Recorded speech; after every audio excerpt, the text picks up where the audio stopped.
Dulu, kecerdasan manusia diuji di atas papan catur, dan ketangkasan kita diukur dari sebutir kelereng di tanah berdebu. Kita mengira sedang bermain, padahal sebenarnya kita sedang melatih otak untuk memecahkan kode alam semesta secara alami. Tapi, tanpa kita sadari, selama 50 tahun terakhir, semua pola pikir, strategi, dan insting bertahan hidup kita telah dicuri secara halus. Gerakan jemari kita di atas tanah kini berpindah ke dalam barisan kode sirkuit dingin yang kita kenal sebagai kecerdasan buatan. AI tidak lahir dari ruang hampa. Teknologi masa depan ini adalah angak haram dari ribuan jam simulasi permainan yang awalnya kita anggap iseng.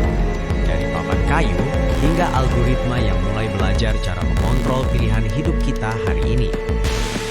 Bagaimana permainan sederhana masa kecil kita berevolusi menjadi Tuhan digital yang mengatur dunia modern.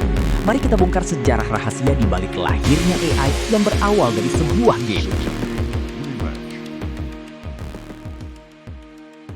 Bagi sebagian besar orang, video game adalah tempat untuk melarikan diri dari realitas. Tempat untuk bersenang-senang, berkompetisi, atau sekedar membunuh waktu.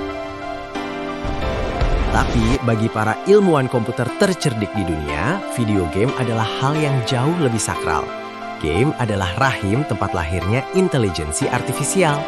Tanpa adanya industri gaming, AI yang kita kenal hari ini tidak akan pernah ada. Dari sekadar bot Pac-Man yang mengejar Anda di lorong sempit, hingga AI modern yang ditenagai ribuan kartu grafis. Ini adalah kisah rahasia bagaimana gaming melahirkan, mendanai, dan mendidik kecerdasan buatan terbesar di dunia. Kita mundur ke tahun 1952. Jauh sebelum ada grafis 3D, seorang penemu bernama Arthur Samuel ingin membuat komputernya bisa bermain game checkers. Masalahnya, memprogram setiap kemungkinan langkah manusia itu mustahil. Bagi yang belum tahu, game checkers di Indonesia sering disebut sebagai permainan dam-daman. Solusinya, Samuel membuat komputer itu bertanding melawan dirinya sendiri berulang kali sepanjang malam. Mesin ini belajar dari kekalahannya dalam game untuk membentuk strategi baru. Disinilah istilah machine learning lahir pertama kali di dunia. Bukan di lab militer, tapi di dalam sebuah game. Ketika industri game bergeser ke era arcade di tahun 70-an dan 80-an, konsep AI mulai menyentuh masyarakat luas. AI di era ini adalah musuh ikonik Anda. Mereka adalah alien di Space Invaders yang bergerak semakin cepat, atau hantu di Pac-Man yang memiliki kepribadian berbeda untuk memojokkan Anda. Memasuki era 1980-an, tepatnya tahun 1985, seorang mahasiswa pasca sarjana bernama Feng Xiongxiu mulai menciptakan chip khusus komputer catur bernama ChipTest, yang kemudian berkembang menjadi Deep Thought. Melihat potensi besar proyek ini, IBM merekrut tim pengembang tersebut pada tahun 1989 untuk melanjutkan riset di laboratorium mereka. Nama proyeknya pun diubah menjadi Deep Blue, gabungan dari nama proyek lama, Deep Thought, dan julukan IBM sendiri. Pertandingan pertama tahun 1996, di mana manusia unggul. Pada Februari 1996 di Philadelphia, Deep Blue menantang juara dunia catur asal Rusia, Garry Kasparov, dalam pertandingan 6 babak. Kejutan babak pertama, Deep Blue mengejutkan dunia dengan memenangkan babak pertama. Ini adalah pertama kalinya komputer mengalahkan juara dunia dalam kondisi turnamen resmi. Pada babak berikutnya, Kasparov segera bangkit dan menyesuaikan strateginya. Kasparov memenangkan 3 babak, seri di 2 babak, dan mengakhiri pertandingan dengan skor 4-2 untuk kemenangan manusia. Namun, rematch bersejarah terjadi tahun 1997. Tim peneliti IBM melakukan upgrade besar-besaran untuk menciptakan versi baru yang sering disebut Deeper Blue. Komputer baru ini mampu menganalisis 200 juta posisi catur per detik. Deep Blue melakukan langkah misterius. Pada babak ini, Deep Blue membuat sebuah langkah tak terduga yang sangat bernuansa intuisi manusia, bukan gaya kalkulasi kaku mesin. Langkah ini membuat mental Kasparov goyah karena ia mulai merasa sedang melawan manusia tersembunyi. Pada babak ke-6, yaitu babak penentuan, Kasparov melakukan kesalahan fatal di awal laga, opening blunder, akibat tekanan mental. Deep Blue menang telak hanya dalam 19 langkah. Deep Blue menang tipis dengan skor 3,5-2,5.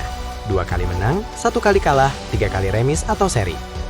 Ini menjadi tonggak bersejarah, di mana AI mampu mengalahkan juara dunia catur.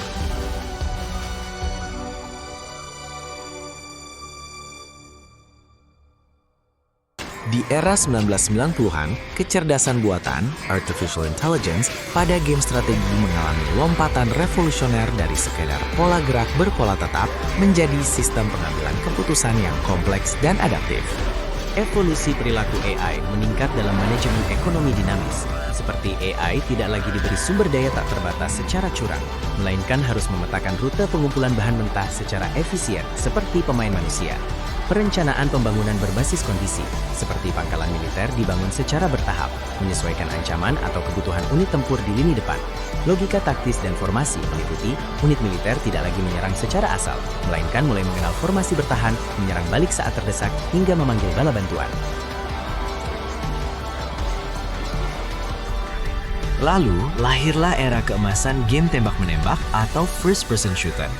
Game seperti FEAR pada tahun 2005 memperkenalkan AI tentara yang luar biasa pintar. Mereka tidak lagi berlari konyol ke arah peluru Anda. Mereka berkomunikasi satu sama lain, melakukan kepungan dari arah samping, menembak sambil berlindung, dan merespon setiap suara langkah kaki Anda secara dinamis.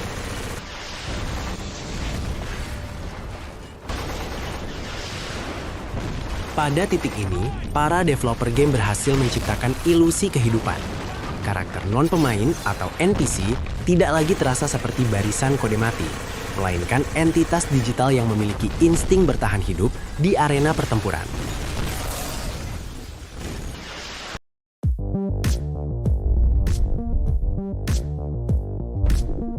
Namun, hubungan terdalam antara game dan AI modern justru terkunci pada otot keras di belakangnya, yaitu kartu grafis atau GPU yang dikenal dengan kata umum disebut VGA. Di sini ada sebuah plot twist sejarah yang sangat ironis. Pada tahun 1995, sebuah perusahaan pembuat kartu grafis muda bernama Nvidia hampir bangkrut total karena kegagalan produk pertamanya.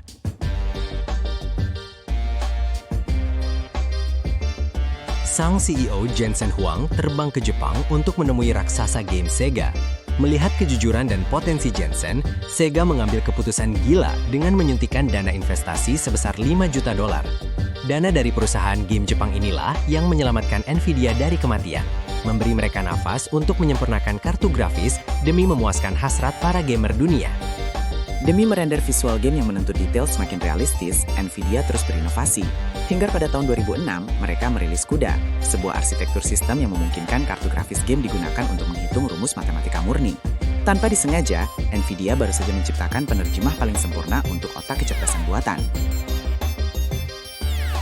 Lalu, jika kartu grafis gaming ini begitu kuat, kenapa bukan raksasa teknologi konvensional yang memanfaatkannya pertama kali?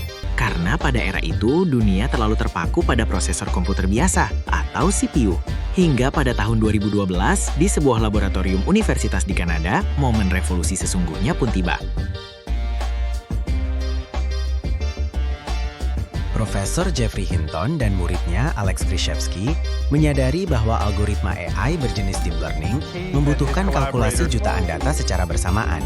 Mereka mengambil langkah gila dengan membeli 2 kartu grafis gaming Nvidia GeForce murah milik para gamer.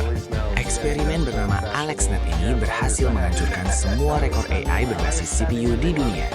Detik itu juga seluruh ilmuwan sadar, kartu grafis yang awalnya dibuat untuk bermain game adalah bahan bakar utama untuk menghidupkan otak AI modern.